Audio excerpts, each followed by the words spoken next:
Welcome back, ladies and gentlemen, to another episode of Wilds on Film. My name is, of course, Stephen Wilds, and I decided, since it was October, we should look at some horror films, and I went and found the closest thing I could to a horror expert, at least that I know, and that is Sheena / Psychobilly. How are you doing today? Hey, how's it going, Scoops? I'm doing alright. How about you? Not too bad. Sheena, can you give me just a little brief history here so the folks know why it is you might have been defined as my expert for horror films this episode? Well, first off, I don't actually know why you're calling me an expert, because, I mean, my vast knowledge is pretty impressive, but I wouldn't call myself a specialist. However, I've been watching horror movies since I could remember what a movie was. I mean, honestly, my first introduction to the horror genre of movies was Puppet Master, which is coincidentally also my favorite, horror movie of all time. Which is why we're discussing those today, I believe. Exactly. I'm a really big horror movie buff. I like watching, the A-list horror movies, Friday the 13th, all that stuff. I also like B-list movies, the more obscure one, Murder Party, and, and things like that, So you're really delving into this. Okay, I think I made a good choice here. But awesome. One of the reasons why I also knew you were big into horror movies is I believe one of the first times we met, you had just gotten a new tattoo. Wasn't that correct?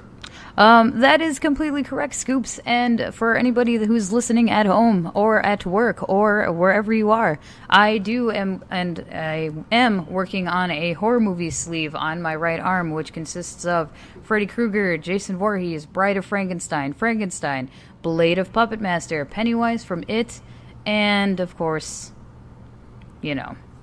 Nosferatu. Oh, nice. That's a good way to round that out. Right? Yeah, I anxiously wait to see the finished product one day. I've seen a couple of pictures you've shown, and I think it looks really neat. But for the reason we have you here, I think we should go ahead and dive right in and talk about the Puppet Master movies. Oh, of course. Best franchise. Right. So, the first Puppet Master movie was released... Yes? Well, hang on. Are we doing this in... just when they were released, because the first one came out in 1989, or are we going to talk about it in chronological order? Because if we're going to talk about this in chronological order, it's going to get a little complicated. No, we're going to stick to release dates for right now. And awesome. One of the reasons I want to talk about that is I found some interesting stuff out about some of the behind-the-scenes stuff for Puppet Master, and I'm actually hoping maybe you can shed some more light where Google failed me on this. So, sure, I'll see what I can do. Right. As Sheena just pointed out, and I'm kind of scared to think she probably knew that off the top of her head, but 1989 was the release of the first Puppet Master. It was a rated R movie, and one of the things that I found interesting about it is this wasn't released in theaters, apparently. Or it had a limited release. Yeah. It didn't have what you would call a nationwide release, and part of the reason for that is the money issue. They did not want to spend a lot of money on advertising for it, and there's a lot of kind of interesting behind the scenes stuff going on here with its release on VHS at the time, and how they did advertise, what little bit of advertising they did for the movie, and how they were making money off of it. The movie was made for pretty cheap, and director David Schmoller, I believe is how you pronounce that name. Yep. He is actually one of the driving forces behind the first movie. However, if you notice, he has very little to do with most of the other movies in the franchise, and apparently that's because he and some of the people who were funding the movie and stuff like that got into a pretty big argument. And so he's listed as he's usually listed as a creative person on the other movies with characters, or in one movie he's actually listed as the character writer, which a lot of times doesn't mean they actually worked on the movie. And this is apparently because of part of the deal from their argument, and how they kind of got him to not make a big fuss about it, was that they would give him this credit, but for him not to work on any of the other movies. I actually had no idea of that, and that's actually kind of interesting. Yeah. Well, I knew that, he was listed as a creative thing, but I didn't actually know that specific reasoning as to why that was a thing and why he wasn't on any of the other ones. Well, because the first three movies were all directed by various different people. Yes. They were all different directors, which is a little weird. For franchises, especially, I mean, for instance, like Nightmare on Elm Street, you know, the first 2 or 3 movies were directed by the same director, and then you know the Child's Play movies, the first 2 or 3 of them were also made by the same director. But with Puppet Master, it's a little different because the first 3 movies are all different directors, so that's something interesting to think about. It is, and the big thing that kind of binds the Puppet Master movies together is they were all made by essentially the same company with different people coming in and out, but they have a main writer. Charles Band was the main writer on most of the Puppet Master movies, which I thought was kind of interesting. He wrote a lot of other Puppet Master movies, but he also just wrote a ton of other horror movies I had never heard of, but that's pretty much all he writes is horror movies. Yeah. And the other writer on the first movie was Kenneth Hall, who wasn't really too famous for anything. But let's dive into the movie itself. So I want to know, you said you saw this at a young age, correct? I did. Also, but before we jump into that, Charles actually wrote. He didn't write the second film. He wrote the third one. He did the first and the third one. Oh, right. The second one was only done by one gentleman, David Pabian or something. It's something with a P. It's like P-A something. I probably just butchered P-A-B-I-A-N. Pabian. So I did pronounce that right, yeah. And that's weird. On IMDb, they actually do give Charles Band credit. It doesn't say that he was the main writer, but he does have a writing credit on there. Interesting. That is interesting. But if you could please describe your first experience with Puppet Master for me, and just give, for those people that are listening that may have never even seen the movie, what is the general premise? Oh, sure.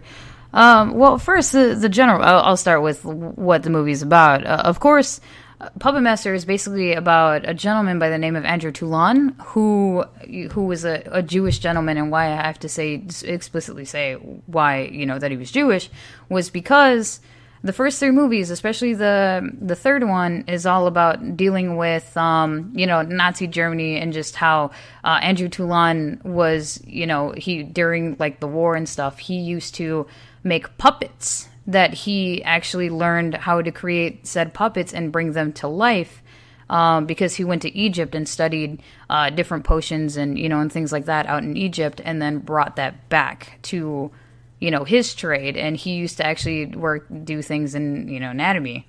And after a while, he got sick of seeing blood and things like that. So then he just started working on nothing but puppets, because of course puppets don't, spew out blood.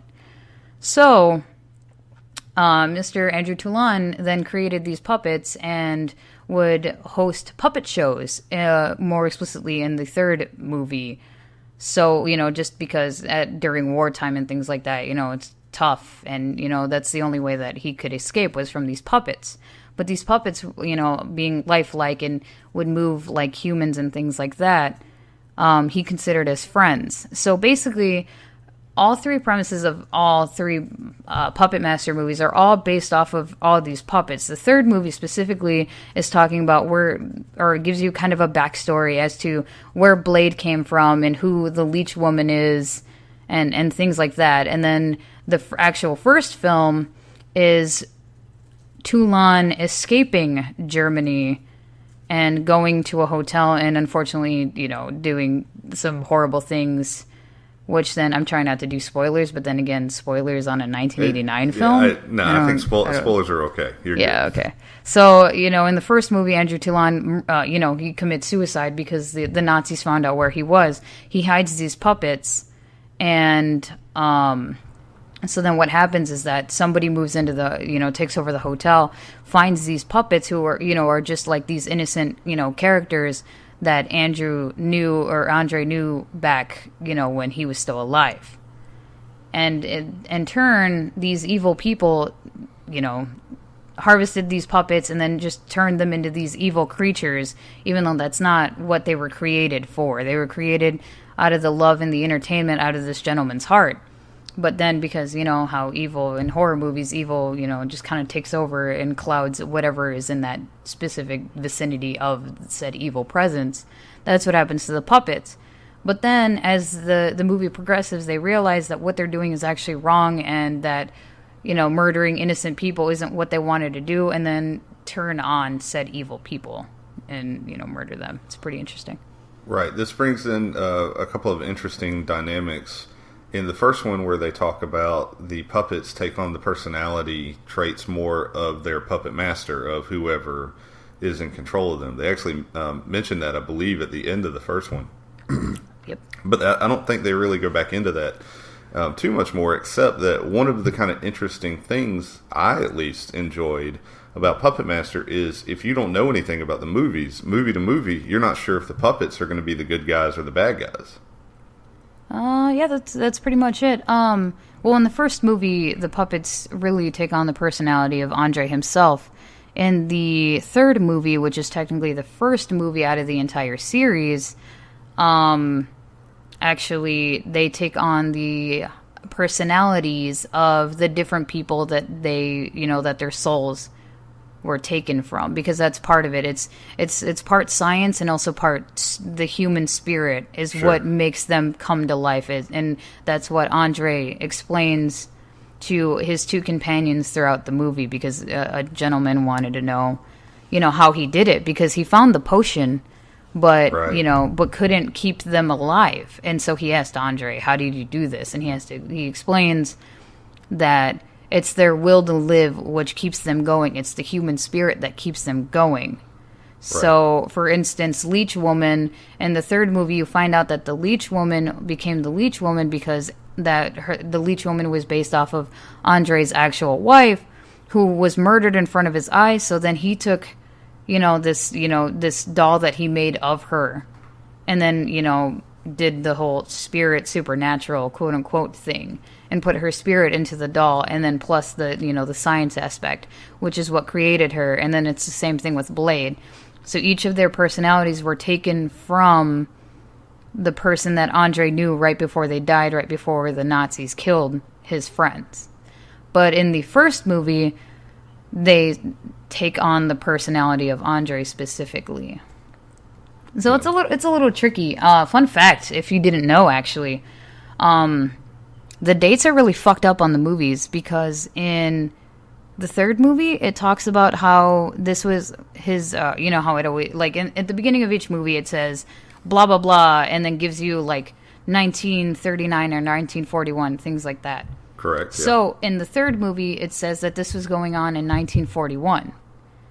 Okay? And then, in the first movie, it says that the entire story started in 1939. Right. But in 1939, he killed himself. Yeah. Yeah. So then that's where, and so it's interesting because it makes you think, was that a fuck up, or is no one paying attention, or so it's interesting. Yeah.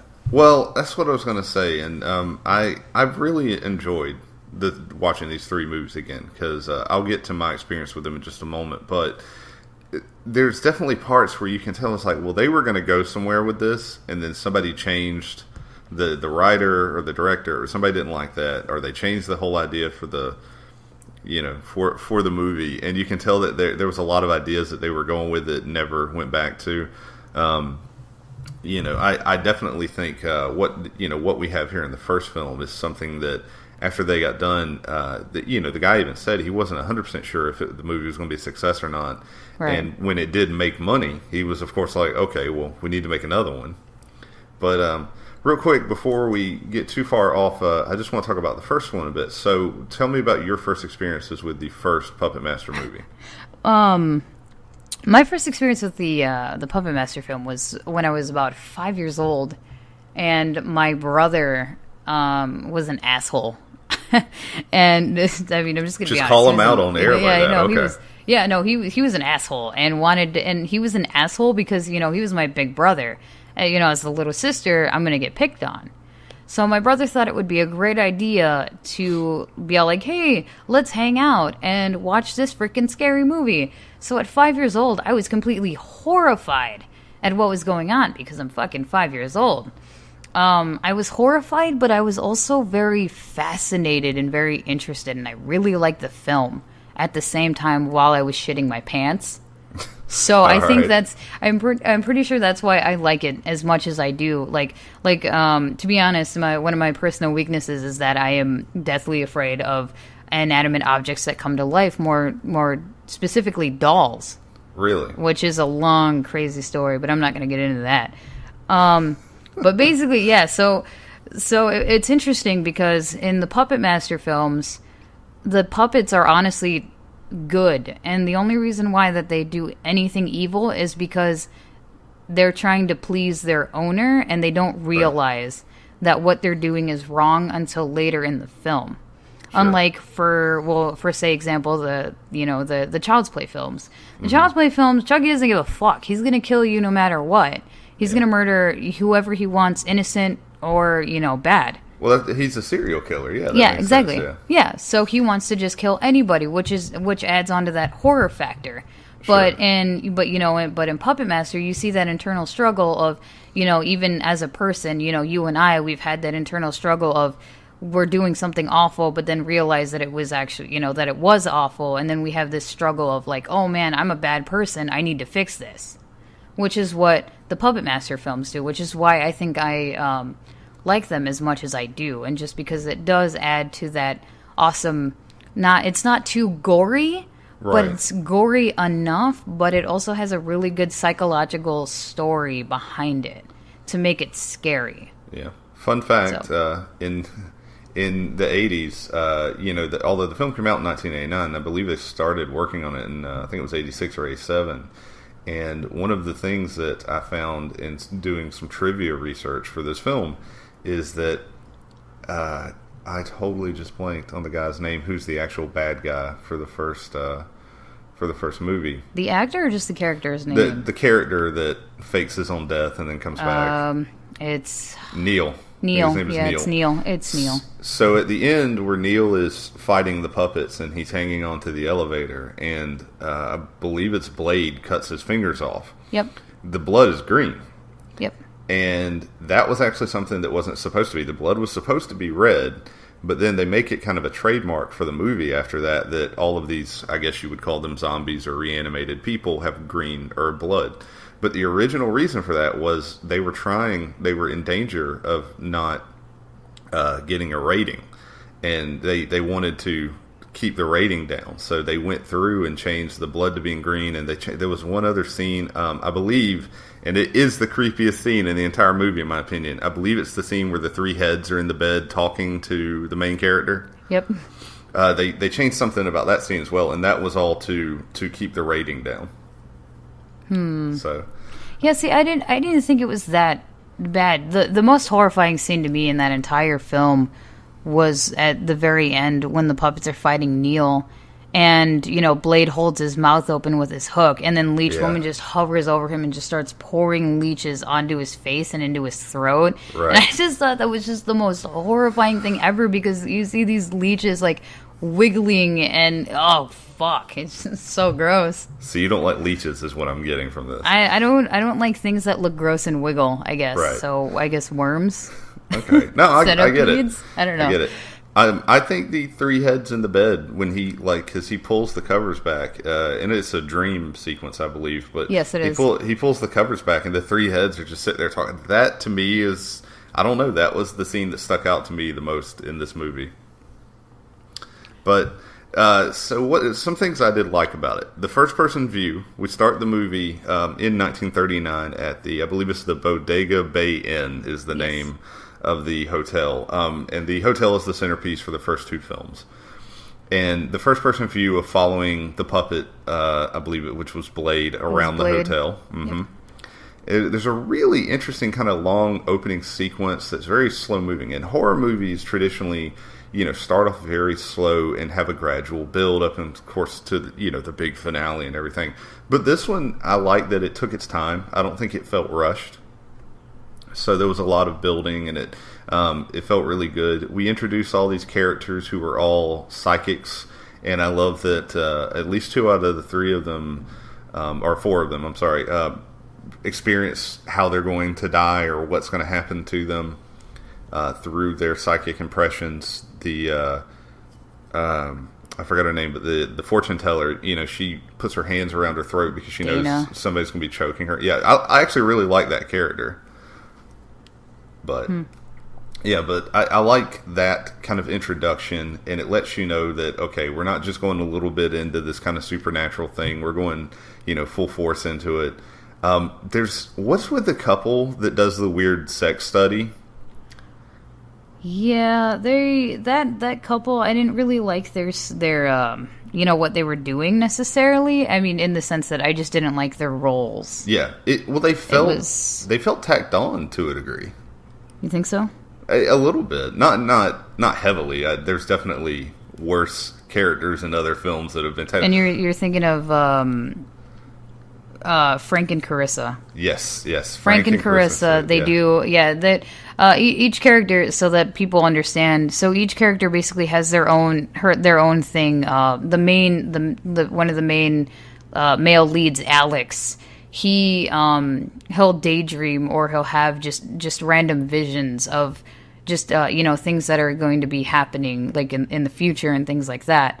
Dana, she is a fortune teller who will just have random visions and premonitions at any time as she comes in contact with certain things, just like Carissa. And Carissa does the same exact thing. Yeah. But the difference between Carissa and Dana is that Dana sees into the future, and Carissa sees everything in the past. Yeah, Carissa has a kind of a weird scene when they get onto the elevator. She realizes that someone had been raped on the elevator, and she's experiencing it. And the way that Frank deals with that, it's almost like, this'll pass. Just let her do her thing.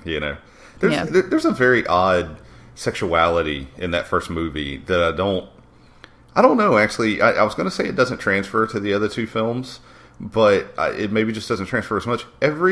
In all three films, there's random nudity. And the reason I say random nudity is it just feels like especially in the second one with, I think the character's name is Wanda. It's just like, oh, well, they've already had sex, but we just want to show you her topless. So let's just switch to a random scene of her sitting in the bed reading a magazine topless. I don't know. And then the third one, you have the brothel scenes.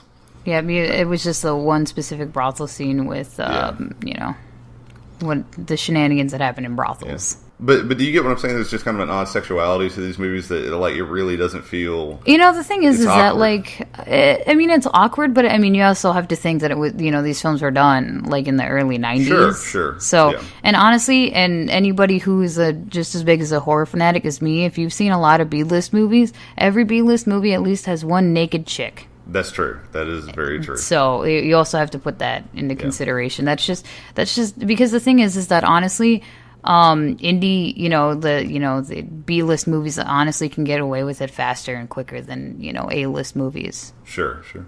The main antagonist in this one though was a guy named Neil, who I believe was also a psychic, right? I'm not entirely sure. They don't necessarily. Yeah. They don't explicitly say that he was a psychic, except the fact that what he was doing, the purpose of him being there, was because he wanted to harvest the power that Andre Toulon had. Well, they do say that he was a part of their group, and I assume to be a part of that group, you have to have some sort of psychic. Right. But who knows? But so the whole reason they all come to the hotel is because he has killed himself. He has committed suicide, and they have come to find out what happened. Or I think he sent out letters for them to all to come, or psychic impressions or something. Psychic impressions. Yeah, but they all come there, and his wife, now widow, is there. Megan Gallagher, because they're Megan and Neil Gallagher. Yeah, right. That's what their actual names are. Yeah, and so they come, and she's there, and of course, you have Neil who has faked his own death, which If you've seen any amount of horror movies and you're just watching this now for the first time, this isn't a big spoiler. It's easy to pick that up. But there's a really cool couple of scenes leading up to everything that happens. There's some deaths, of course, as the puppets start to kill off the psychics. In pretty cool ways. I definitely liked how they got rid of Frank and Carissa at the same time. Like I said, I really love Dana. But I felt really bad for Dana's kill. Yeah. She was struggling really hard. Yeah. But all this leads up to a big confrontation where Neil comes back and wants to, for whatever reason, kill Alex and Megan and just take over as the new puppet master. But the puppets, as Sheena pointed out earlier, realized, this isn't right, and so they start attacking him. Took him a little while to get with the program, but then they start doing that. And it's pretty cool. I like that he pops Pinhead's head off. Oh, that was so sad. Yeah. Basically, what happens in the scene is that Neil crawls into the elevator trying to get away, and here comes Pinhead. Big old muscular, crazy looking puppet with this tiny ass head. Comes in and tries to, starts fist fighting him basically, and punching him. And basically, Neil just grabs him and just takes his little, puts his index finger and his thumb and just pops his head right off and just throws the actual body to the side. And it was just so sad. And then I think one of the saddest moments in that movie for me, honestly, was with Jester and how he grabs Jester and just flings him to the side. And then as Jester falls, his face, because Jester is the puppet he has 3 sections to his face that he can change, his different, facial expressions from happy, sad, angry. And all those 3 pieces were all mixed up in such a way that it did not look normal. And he just looked really sad. That was pretty good. Did you know that in a lot of scenes where they were using Pinhead, that they actually had a female dwarf do the hands? She would actually put her hands through the sleeves instead of using the puppeteer hands. I did not know that, and that is just amazing. It just makes me appreciate it just a little bit more now. Right. I mean, you can say whatever you want about these films, and I know they were cheaply made, but they put a lot of work into them. Yeah, they did. Those films are really fantastic for what they are. So, but the end I thought was very interesting. This movie because it looks, of course, like Neil is killed, and then we have a scene afterwards where it really looks like Megan has kind of taken over as the puppet master or something. There's this part with the dog. Dana has this dog named Leroy, I think. Yes, it's Leroy. And at one point in the movie, now, my vision's not the best, but at one point in the movie, I'm like, did they just not want to use a real dog, and did they just use the stuffed dog? And apparently this plays in later, because I was reading online, apparently there's a lot of people think that Leroy was actually reanimated at the end. Do you know anything about this? Okay, well, here's the thing. So it's clear that Leroy is not alive, whether he would be dead or, just a stuffed animal. Honestly, it doesn't really matter. Because, the puppets, for instance, are just wood. Right, sure. So, honestly, it doesn't really matter if Leroy was an actual alive dog or just some stuffed animal dog that she brought around. But basically what Dana does with this dog is that she's a lonely woman, and her only companion in life is this stuffed or taxidermied dog or whatever stuffed animal named Leroy, and she basically just carries him around, and she has this suitcase and basically unpacks him and pets him and talks to him. And there's actually a scene where she's wandering the halls of the hotel with Leroy and a bottle of wine, right, and just drinking it and talking to the dog, right?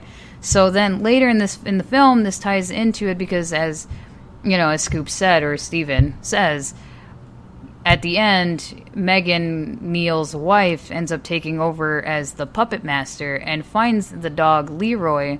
And basically what she does is at the end of the scene, she puts the dog down, Leroy down, and he starts walking and following behind her. Yep.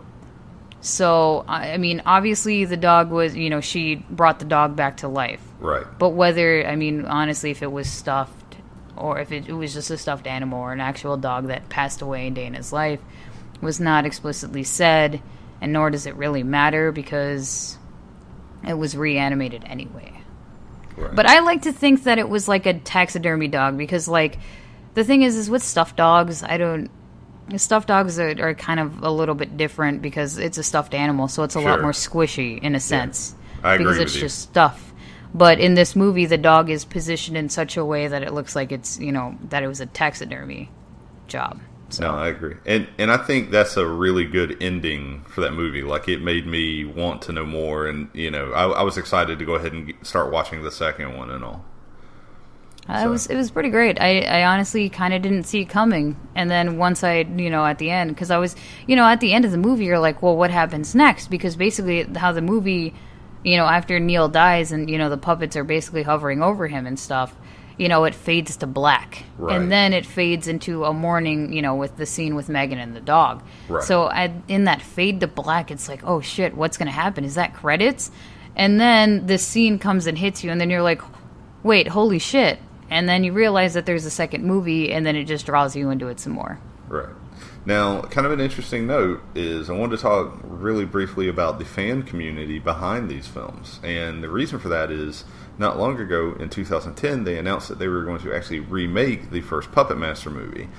But as details kind of slowly started to trickle, and there wasn't much, there was kind of a backlash from the fans, and they actually got the studio not to make a remake, and instead that film became Axis of Evil, which is another of the Puppet Master films. Yeah, I'm just gonna sigh. I haven't seen Axis of Evil yet. I was not a big fan of that movie, but the thing is that in the chronological order, because mind you, there's like 7 or 8 of these movies. Yeah. I think there's 9 if I count it might correctly. be 9. It might be 9. Yeah, if I count it correctly. Yeah. It might be 9, but basically, Axis of Evil I think literally is what they say is technically what the first movie, and like in chronological order, which is kind of weird, but.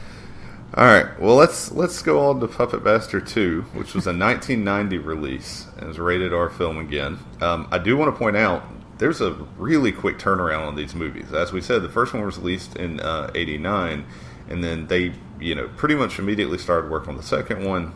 It was released in '90. They had some pretty quick production times, but again, that's because this is definitely what I would refer to as guerrilla horror filmmaking. Get in, get out. Right.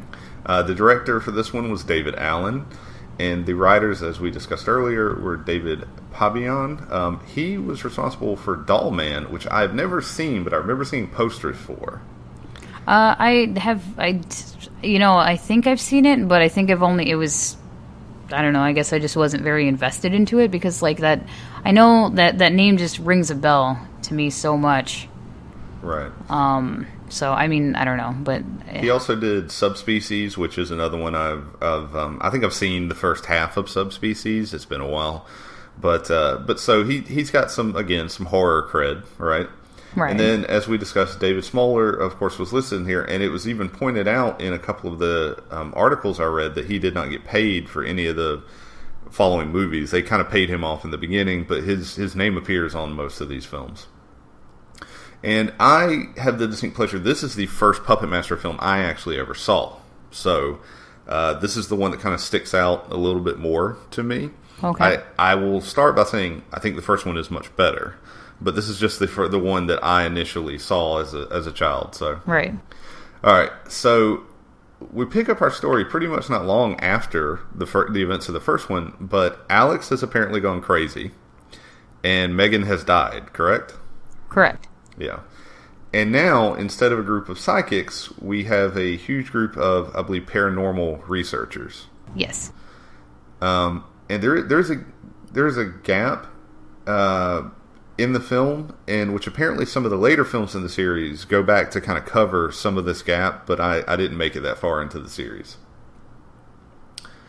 Yeah, and so we open with a very Friday the 13th-esque scene of the puppets resurrecting Andrew Toulon, who apparently was conveniently buried right outside the hotel. Yeah, right, yeah. Yeah. Super convenient. Right.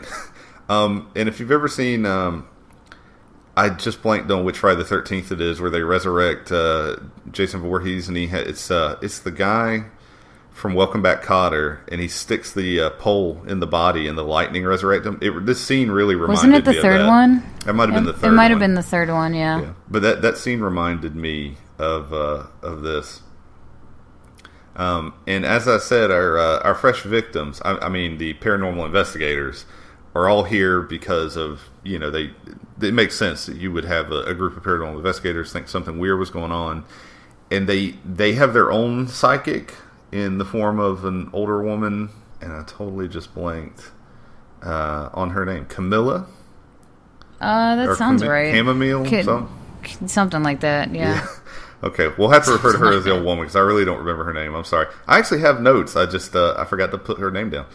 Oh. But then we also get introduced to probably my favorite characters of this entire movie, which is the redneck couple, who start with fixing an electric fence in the movie and get the ever classic line of "You ever smell roasted entrails, lady?" as he's trying to scare the old woman off. Do you remember this? I remember it, and I'm just shaking my head at the horrified look that she just had and how annoyed she was about these kids showing up.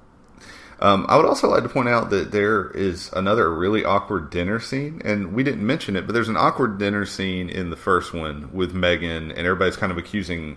Everyone thinks Megan might have had something to do with Neil's death, and then in this one, there's just this weird dinner scene between all of the paranormal investigators and Camille and all that, and I don't know. I didn't know if that was a theme they were going for or what. I'm not sure.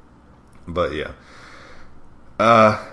But that's pretty early on, and then we have she gets kidnapped pretty early in the movie, and I believe she's the actual first quote unquote victim. Is her being kidnapped, and then we introduce her son looking for her, who becomes the love interest for the main character. Yep. And then also this introduces a very odd looking Andrew Toulon, who goes by a different name that was really hard to pronounce and spell. That it was, but they just kind of refer to him like in the fan base and things like that as just Puppet Toulon because it's just the easiest thing to say. I agree, and he's a guy wearing a black suit, and then has wraps around his hands. He basically just kind of looks like the human, I guess if you could call him human version of Blade, because he wears a hat, he wears the bandages around his face, and he's wearing like a black coat, the one that Blade would wear. If you've ever seen the old artistic depictions of the Invisible Man, yep, he looks very similar to that. But yeah, so you have this kind of strange appearance for that, and you know what's kind of interesting to me in this is the paranormal group actually did better than the group of psychics, because they actually managed to kill off what was the name of the puppet with the drill on his head? Is it just Driller?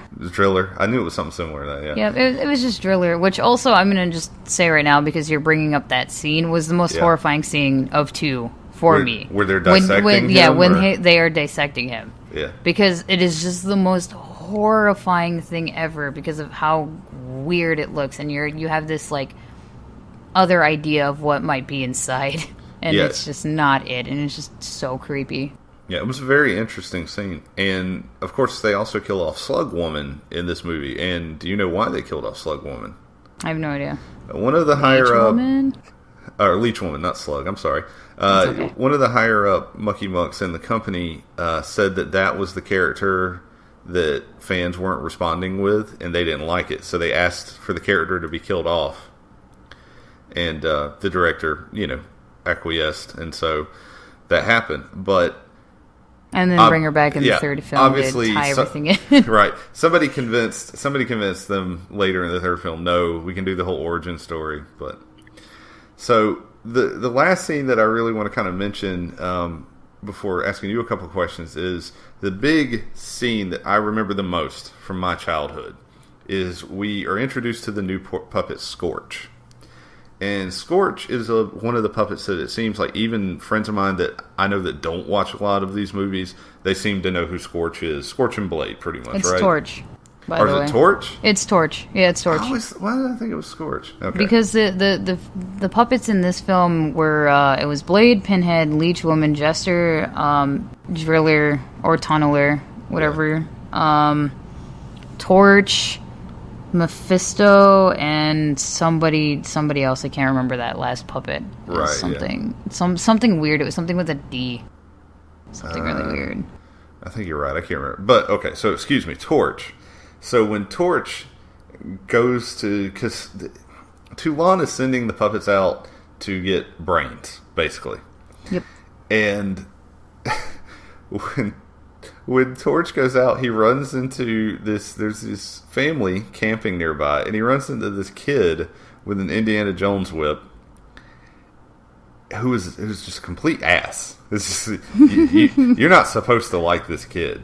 Yeah. But I'll never forget as a child watching that scene where you realize, oh God, Torch is totally about to burn this kid alive. Yup. And it was just like, it was a ridiculous scene because Torch just runs up to this kid, and Torch is about maybe like half the size of this kid. Right. And Torch is just looking up at him, and the kid's looking down like, what the fuck? And then, well, things happen.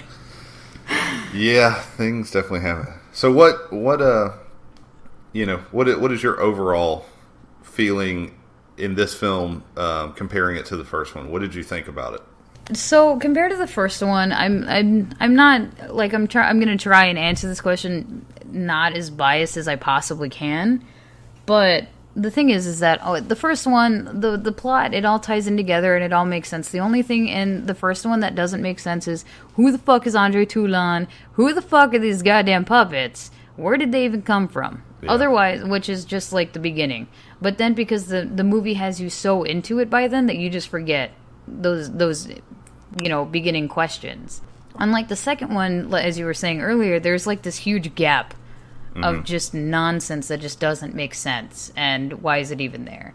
Which is kind of what throws me off. Like, in a movie, I don't like plot holes are okay, I guess.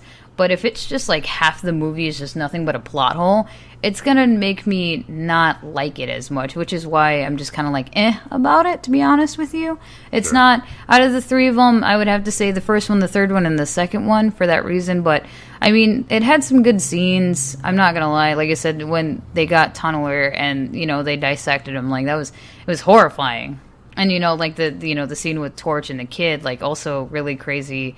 And then seeing, Puppet Toulon, also really weird. And then, if you recall, they actually turned two of the chicks, Elisa or Alyssa or something like that. They turned her into a puppet, and they turned Camilla, it's something like that. And they also turned her into a puppet, which was interesting.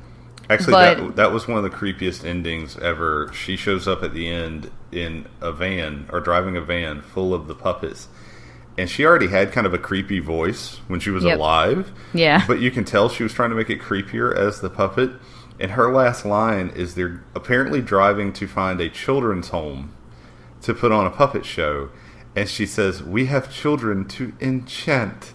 And it was just like the creepiest thing. It was just so creepy. Yeah, it sent chills. Actually, even just you saying that, me remembering it, just sent chills up my spine.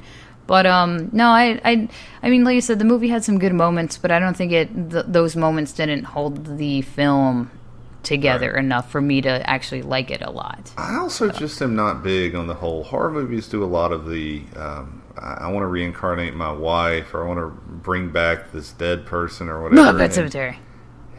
And it just, I don't know. Of course.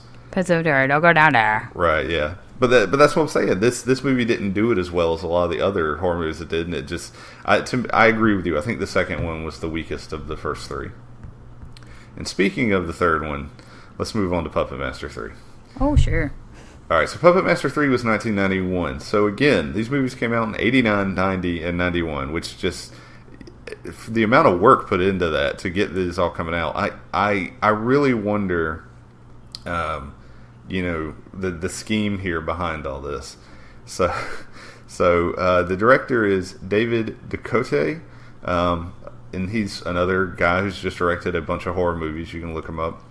And we had back on the writing staff Charles Band, but he actually wasn't the main writer. Again, he was listed as idea and concept, and then C. Courtney Joyner, who wrote Puppet Master Legacy and Puppet Master versus the Demonic Toys. This was his first Puppet Master film as a writer, and of course he went on to do also more. The Demonic Toys, Puppet Master versus Demonic Toys is also really unofficial, so that's not going to show up in the timeline. So if you guys are actually interested, you're just going to have to go out of your way to find that one. Oh man, because it's not an actual like official Puppet Master movie. Okay, interesting. Yep. As Sheena pointed out earlier, this is one that actually takes place chronologically first. and we're starting off in the past, and this one again I thought had a really nice slow build. And may I just say, I any movie where people are killing Nazis are automatically a +1 for me. Oh, I'm sure. Okay. And at the beginning of this one, there's a surgery scene with the character that we mentioned earlier that was trying to replicate Toulon's ability to bring these things to life.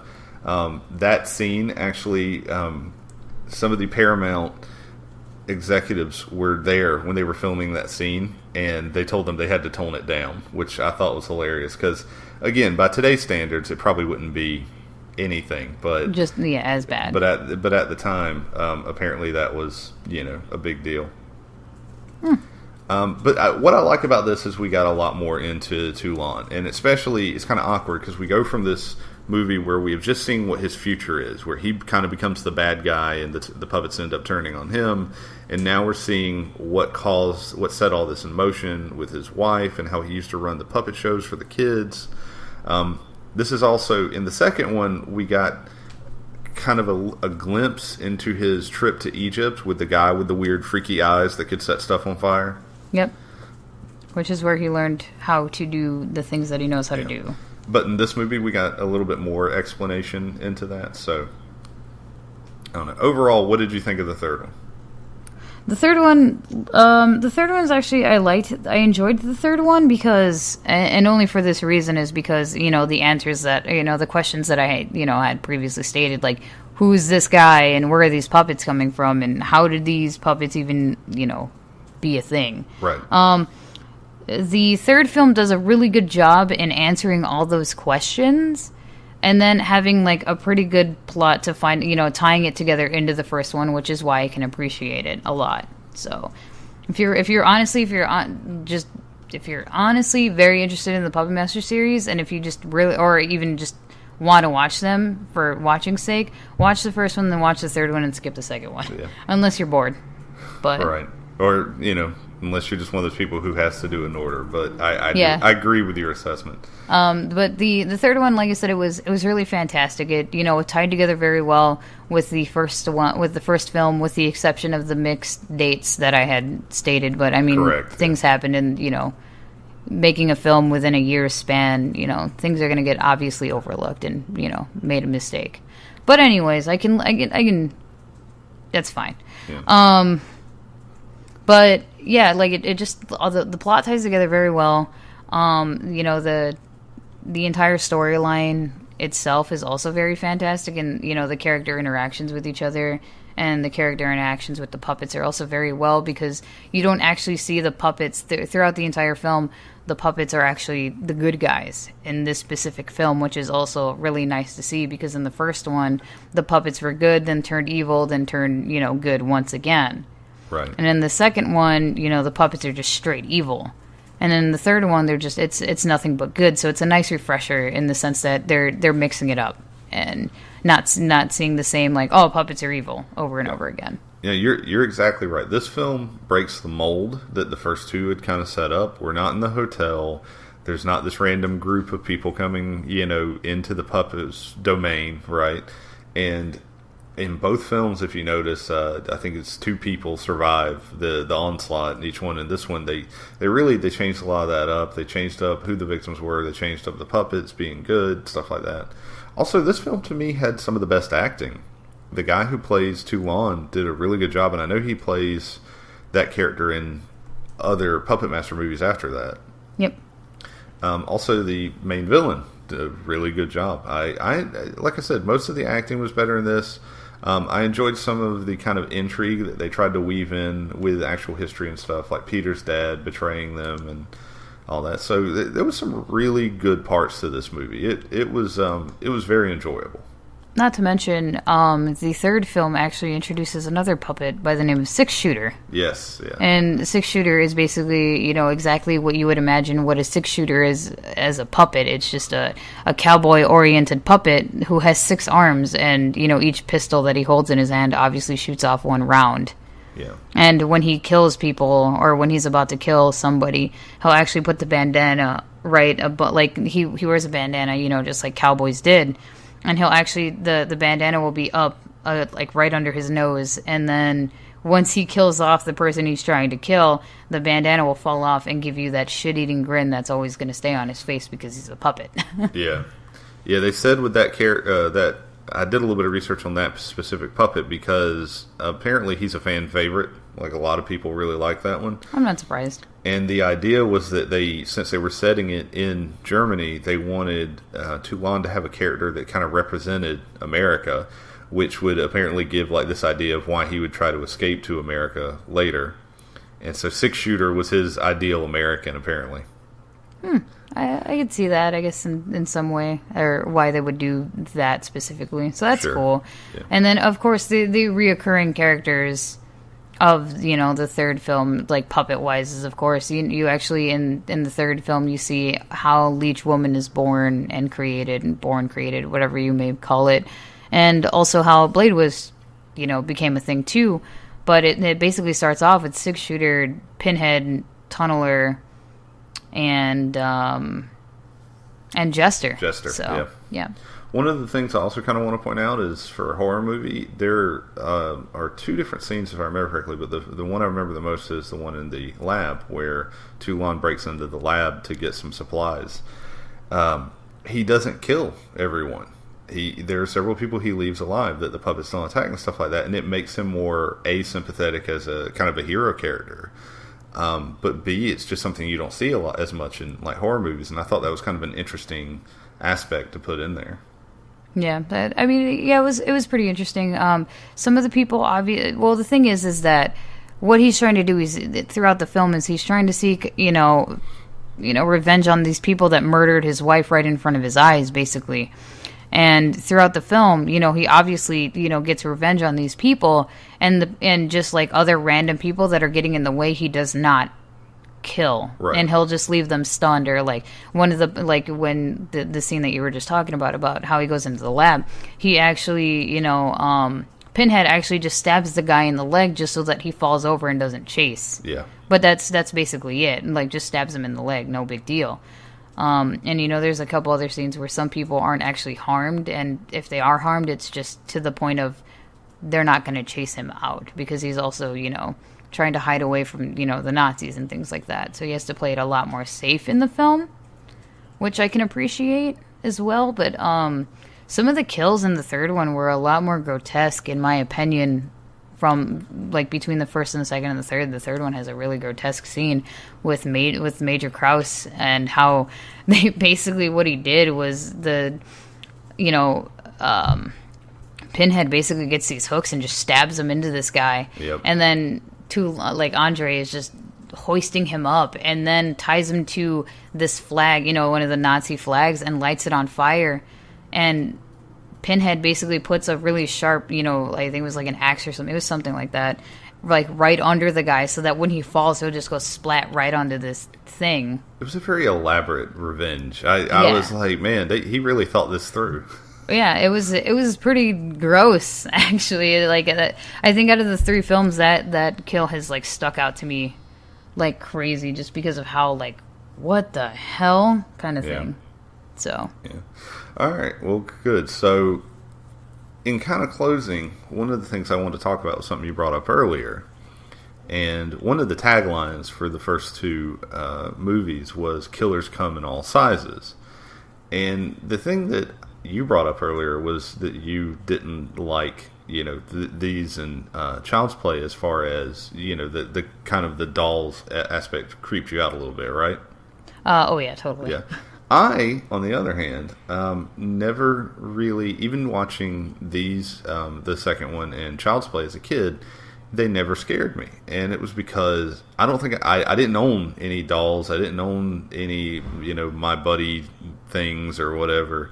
Right. And so maybe that was why. But also, I think even as a kid, it just, for some reason, it didn't dawn on me. I thought, oh, I'm bigger than him, whatever. But obviously this proves to the contrary, that even the small things are something you should be worried about. But what I want to ask you is, why do you think people are afraid, who are afraid of smaller doll, like there's a new movie coming out called Annabelle, stuff like that. Oh, yeah, it was the doll based off, or like that movie based off the doll from The Conjuring, who was actually based off an actual story. Right, I believe, yeah. Yep. So why do you think this is effective? Why do you think this works? Honestly, and especially me personally, and I'm sure somebody who's listening is going to be like, yeah, that's it, that's exactly why. The thing, it affects me because, yeah, Chucky, Annabelle, these puppets, all these people, they're all very small, and you think, yeah, I can overpower you. The thing is that these fuckers are also really small, so you might not even see them coming at you, right. Especially if your back is turned, and then what?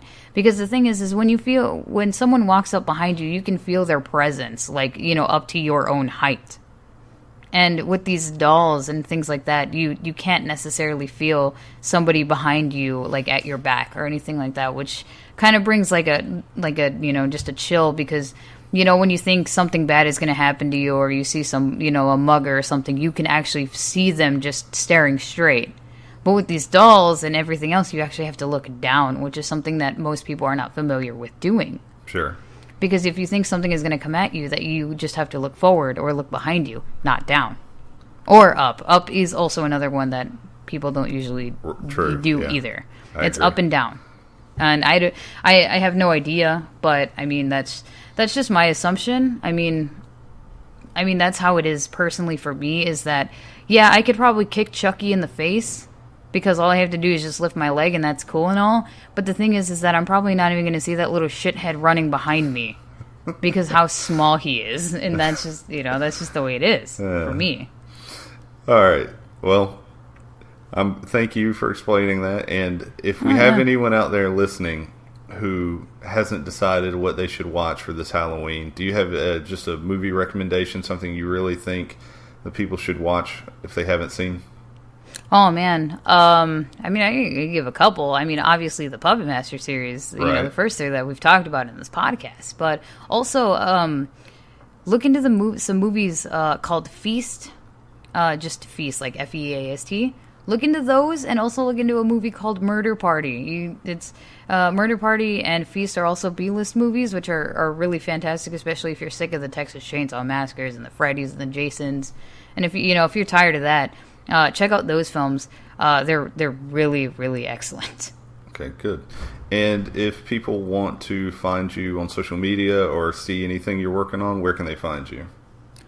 So I'm basically really easy to find. I am constantly on Twitter, and my Twitter handle is @Psychobilly2422, and that's spelled PSYCHOBILLY 2422.